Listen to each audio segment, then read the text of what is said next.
Hey, what's up, guys? This is Logan and Jesse, part of Trio, and this is the Cloud Boom Echo 3. Praise God that change is coming. Yeah, yeah. You wanna play, huh? You wanna play? You wanna play, huh? You wanna play? You wanna play, huh? You wanna play? You wanna play, huh? You wanna play? No, you don't. I said my flesh is like a dog. I say sit down and tell him stay. You wanna play, huh? You wanna play? Back in the day. Cloud Boom Echo 3. This is a shoe I kind of learned to love. It has like a lot of good elements to it. And where do we start? I don't know. You did racing. You did mile racing. You in GVSU. Yeah, that was a mistake. So the turns out that indoor tracks are like really humid. And one thing I would have to say about this shoe is it's not meant for really hot times unless you have a way to keep your feet cool, because it just really heated up on the track. But that's because I was running on the track. Anytime I'm running on the road, it's like really good shoe. Yes, I agree with that, because I didn't do it indoor facility, but I didn't give a feeling of overheating. But definitely like going around those tight turns on the 2-meter track, like this shoe is meant for road racing. Yeah, it's meant just to glide straight forward. It's not like meant to burn up like on a track. So, yeah. Because I was thinking, like, I was doing my tempo run. I was going 1 mile easy, then 4 miles hard. You know, just simple enough. I was going around 6 flat to 5:30 pace during that run. And I thought it was pretty solid. I didn't feel like I was getting fatigued. I felt like I had a good balance. And with the Cloud Tech actually inside the insole, or not insole, but like the midsole, I think it helped keep my foot really level and just be able to just propel forward. Because this carbon plate they have, I don't know, but I feel like they made it more spoon shaped around the forefoot, so it kind of cups your foot around, so it just feels natural when you go down. Yeah, that was the first thing I noticed when I ran in this shoe. Because actually, my brother-in-law and my sister got this shoe for Christmas for me, and I went on a run with them, and I was blown away. I'm like, there's no way. Like, this has a really stiff carbon fiber plate in like the toe box and stuff like that. So like the spoon shape is really, really good. Like my first run, it was like on my toes consistently. And I would say for like every run, like most carbon shoes, like Logan had a couple that like aren't very like responsive and don't keep on your toes. I have and this is a bad shoe to use, but honestly, Zoom Fly 5s, I've used those shoes. Those had no balance. I don't even like them, honestly. But the younger brother of Zoom Fly 5 is Zoom Fly 4s. Those were actually nice, but yeah, even though that's like more of a train shoe, this shoe like definitely the On-Cloud Echo Boom 3s definitely outclass it by a long shot. I think one of the reasons for that is because of the narrow ankle area or whatever you call it. But on the shoe, it's like really a narrow shoe, and it kind of acts as a trainer in the way where it's like there's not too much foam, and because of that reason, that keeps you on your toes, and you're able to like really glide and stay consistent in your running. And like when you're going down hills, there's less foam to like contract what you're doing and how you're running. Yeah. I think some other things I like is that it's not a light shoe, because obviously Nike outclasses it by a long shot. This shoe is definitely not the heaviest, but not the lightest, because this is weighing around 215 grams right now. So it's nice and light, but you got Nike and their Vaporflies who are outclassing them. But honestly, for the energy return and for how this foam works and with the Cloud Tech, honestly, I kind of prefer these. I would probably race in these and choose. I prefer these a lot. Like, this is a really good step up from On. Like, the past shoes that On has made, they haven't been a real road racing company, and they've been came more a long general. way. Yeah, they've definitely come a long way with the shoe, because they've kind of like redesigned the shoe. Instead of having like too many holes, they still have the holes, which kind of help with stability and stuff like that. Stability and pronation. Pronation, yeah. And then also it helps with really good compression. Like when you're running, it kind of adds to the element of responsiveness. Mm-hmm.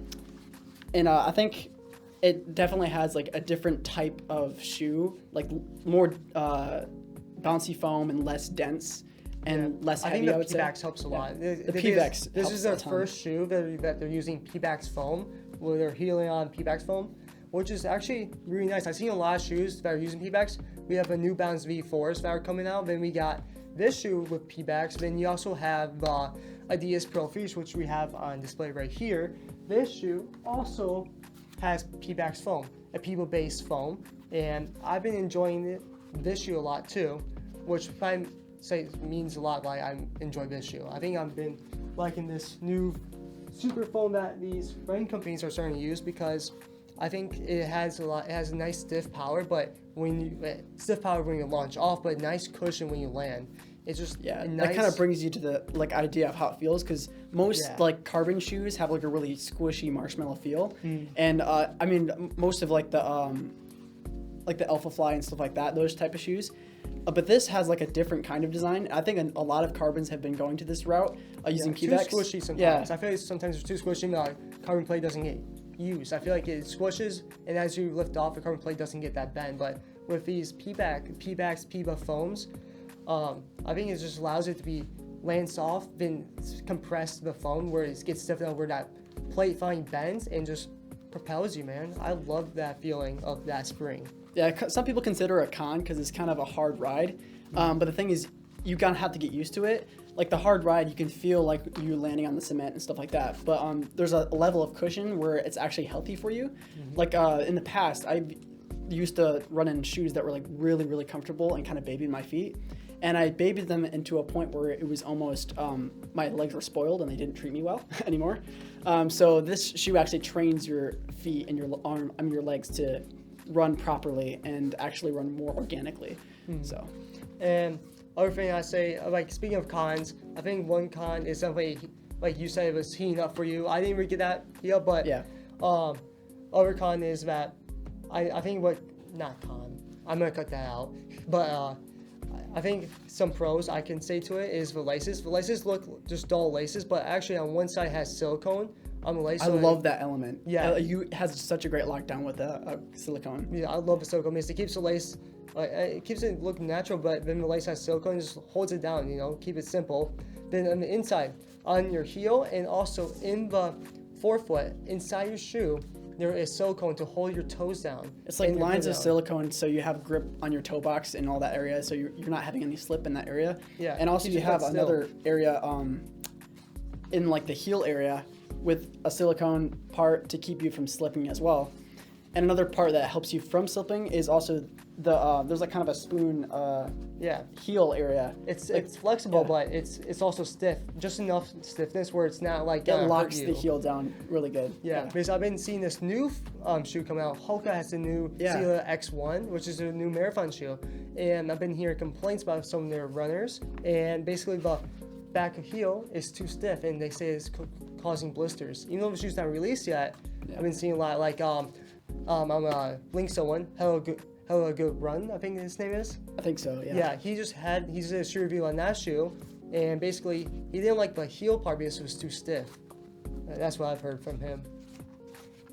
Yeah, another thing I don't like about the shoe would be a con, but it's not like a major con, is I think there's a little bit too much space in the toe box area because there's a lot of fabric there. I think there I have to disagree with you. You like that? I like that because it can be a con or a pro for some people. Because I feel like when your feet spread out, you have more power, because if your toes are bunched up, you're not getting that extra power from your feet. I'm the type of person who likes a really tight feel on my feet. See, so it depends on your opinion. Yeah, like when it comes to my like racing shoes, since this is what I usually use for road races, I like something like really tight on my feet where there's like basically zero slip.